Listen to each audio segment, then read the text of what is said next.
Hi and welcome. This short video is going to look at the design of a piled slab in a little industrial building. We have some warehousing and office space. Loading is pretty straightforward. If we look at gravity loading, we will see we have our roof and our floor loads. We have our wind loading. If we go to wind directions, we can see our wind directions and everything on the structure. So I'm just not going to waste time on that. I'm just going to come straight in and I'm going to go take off the 3D and we'll just go in and look at the ground slab. So go to views and floor plan, and we can see that we've created a little mesh of members, and the reason for that is very simple. We have to do some pattern loading. So if I look at the load patterns, we can see that we've created strips through the building so that we can do alternate load patterns, and that allows us, if we look at 1 and 2 together, that will allow us to go max min, and that allows us to then get a secondary, and that allows us to get, say, maximum sagging with minimum sagging on these spans and vice versa. So we've done that in one direction and then in the other direction as well, so that we can end up with strips, and this allows us very simply to get our loading on the slab. Now we also have, as well as the superstructure loading, we have some loading here where we have, and we can see we also have some line loads around the structure as well. So just close all that. And FE slab, very straightforward. And we'll just go straight into design. So we've analyzed, go straight into concrete slab design. And it's going to do the analysis for us. So very quickly, all the different alternate loading cases in both directions, serviceability and ultimate, to give us our solution. So here we go, and we're going straight into the concrete design. 500H, I'm going to make it 500B, 30 top, 50 bottom cover, and punching shear will be 500H, 500B, 12 mil bars at 90 degrees, so vertical.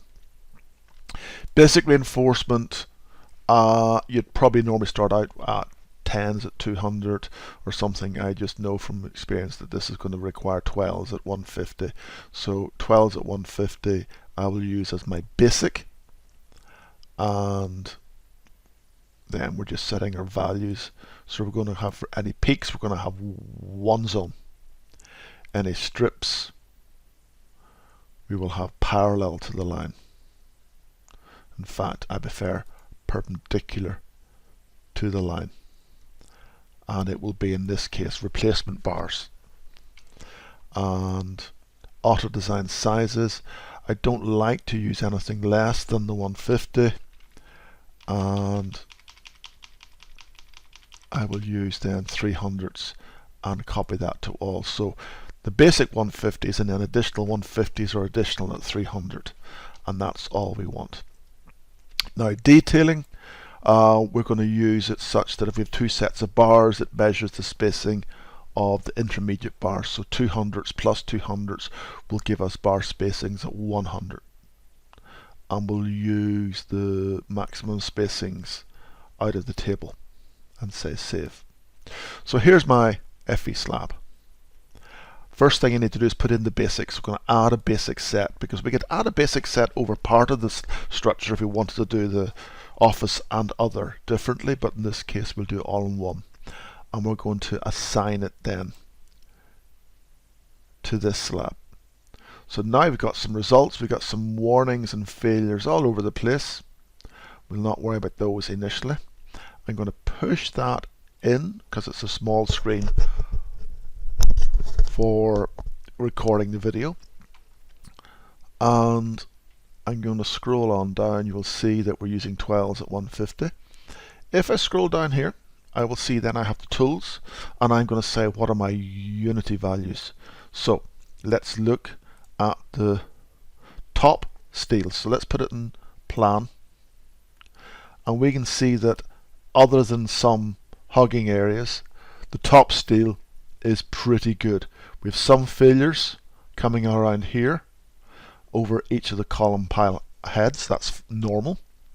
If I then look at the y-axis, I have some hugging criteria. Moving on to the sagging, I will see that everything's good except for a strip down here and a strip down here. In the x-axis, that's the horizontal steel.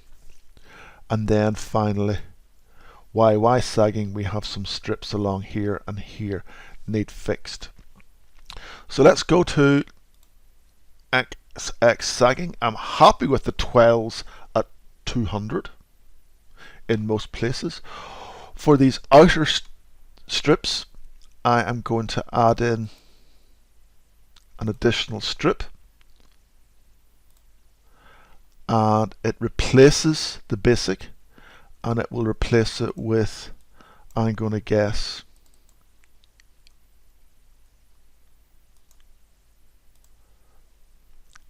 16s at the 150.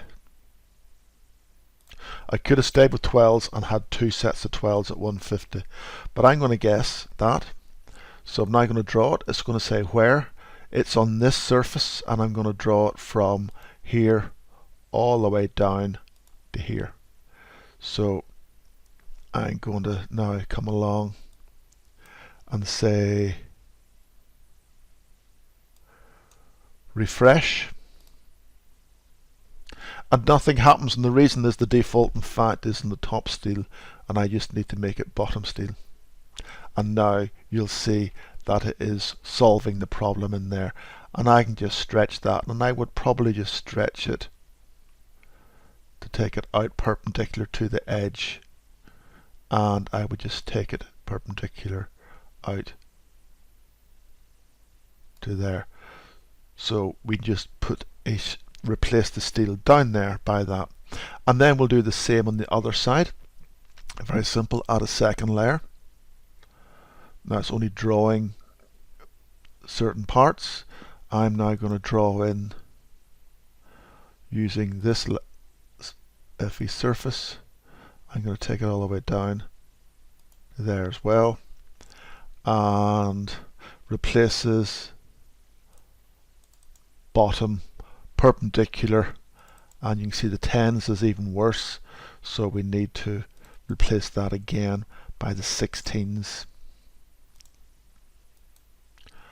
and 200 would work, but let's make it the same spacing as the rest of the structure and make it 16s at 150, and then just extend that out to the edge and that out to the edge. So we now have these two strips. So if I come down and say all sets, you'll see now in that direction it works. So now what I want to look at is the YY, and we need to solve those two problems. So I just say select it this time, it's easier. So what I'm now going to do is add in a third strip, and this third strip is going to be on this, and it's going to be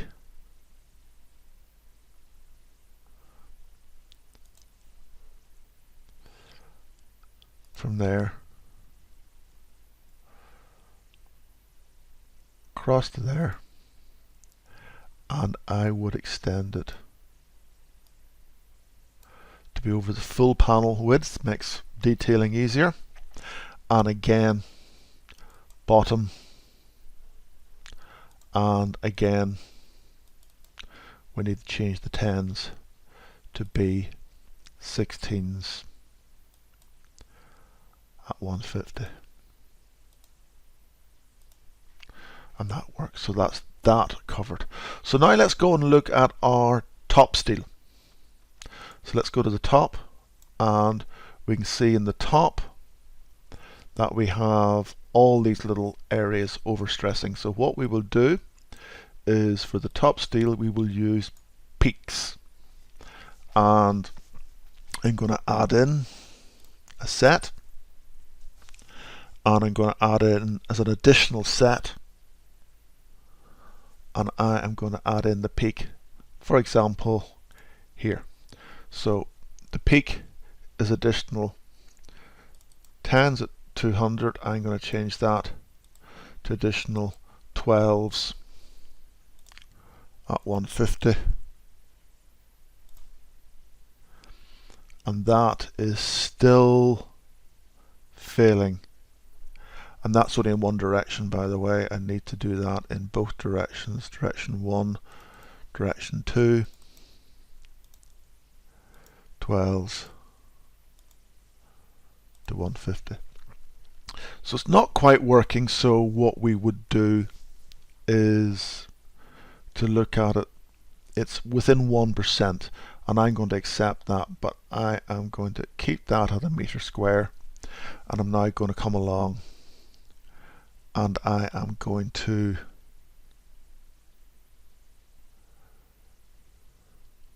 copy that, and I'm going to add it to all of these, and then let's see what we get.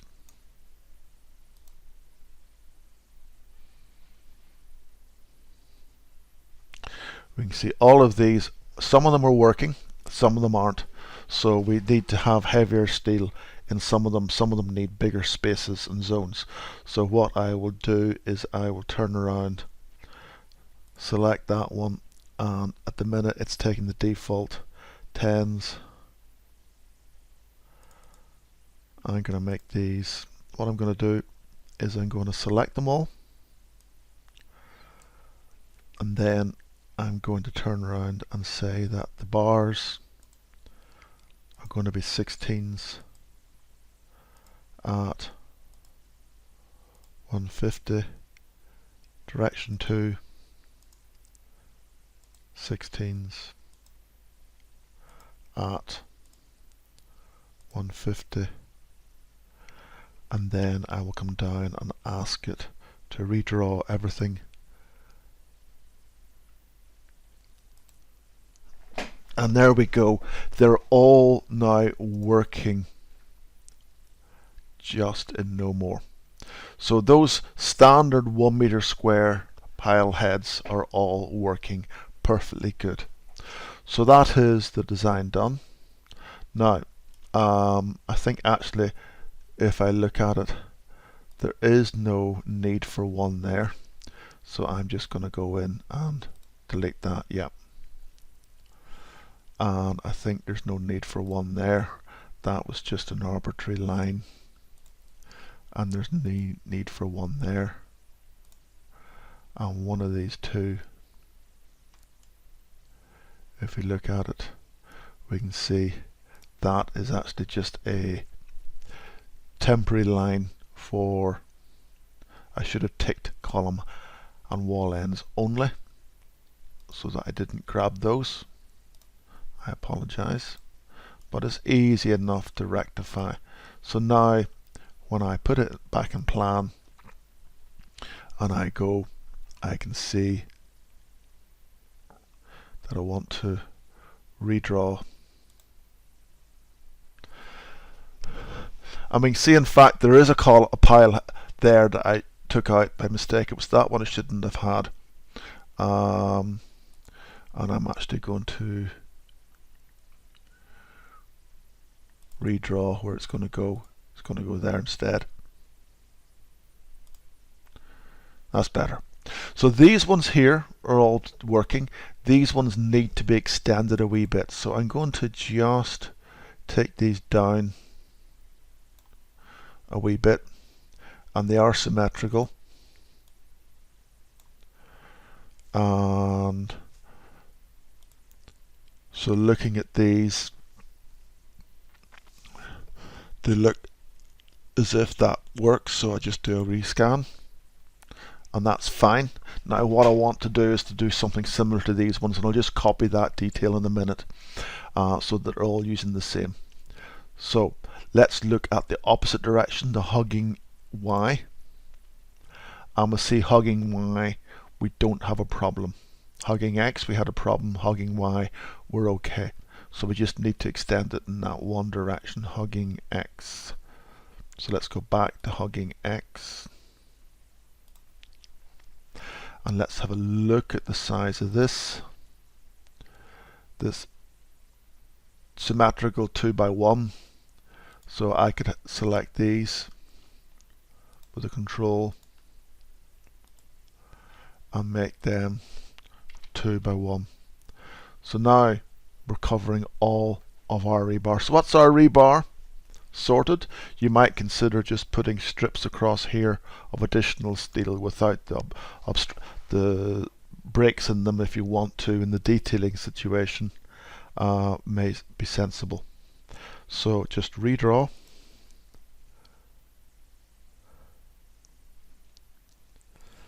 And there appear to be the tiniest of failure zones here, which is very small and very small. I'm going to ignore those. Likewise here. We could enlarge those slightly. We could take this one and we could just pull it down to cover that. And we could take this one. That just gets that wee bit bigger, and we can make the others the same just to make them symmetrical. So redraw again, and we're all good to go. So that's all my top steel on my bottom steel. What I'm left with is my punching shear. So let's look at punching. So we don't really have much to look at. We don't need any of this to look at, so just say none, and I'm going to take out the wire mesh. Don't draw the mesh. And now I'm going to come along and say let's add in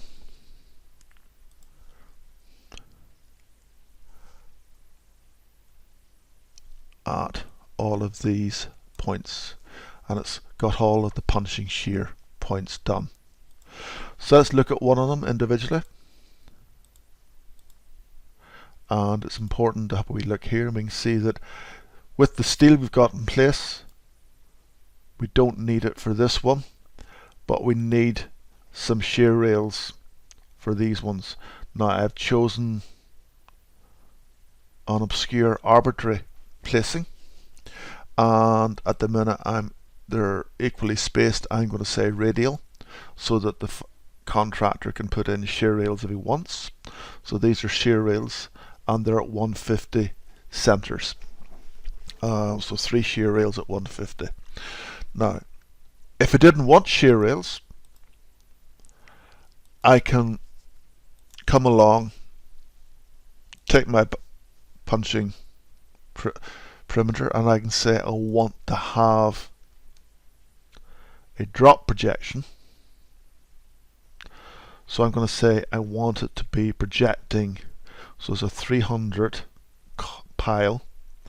I'm going to put in 300 and 4 and 3. That leaves me 7, so I'm going to put in 350 either side. That gives me a 500 meter square, and we'll go down another 100. And that's telling me that it's not thick enough, so we're replacing the punching shear with a drop head instead, which is quite easy to do in a piled slab. So what I'm going to do is I'm going to drop thickness 10. No, that wouldn't work. Let's try 100. So 100 mil thicker zone around the column head will work. So 100 millimeters by 1 meter square, and we'll try that there. And we'll just go 350 and drop thickness 100. So 100 thickening of the slab, which you can easily get around the column head done. That's how simple and easy it is to do a suspended piled slab. If I was to then go and print all this out, I can go and say, right, let's export everything as rebar drawings. and I will bring this in and say, right, top and bottom reinforcement, basic, strips, peaks, and punching shear. Yes, please. And we'll do it at 1 in 100. And we'll do it as a DWG. And export and load AutoCAD. We've done this before. Off we go. And here we go. We can see that bottom we have these strips of 16s. Everything else is 12s. We have a strip of 12s, and then we have all of these top steel XX and top steel YY, and you'll notice I've missed one of these column heads. That is how simple it is to do your suspended flat slab, your suspended piled slab.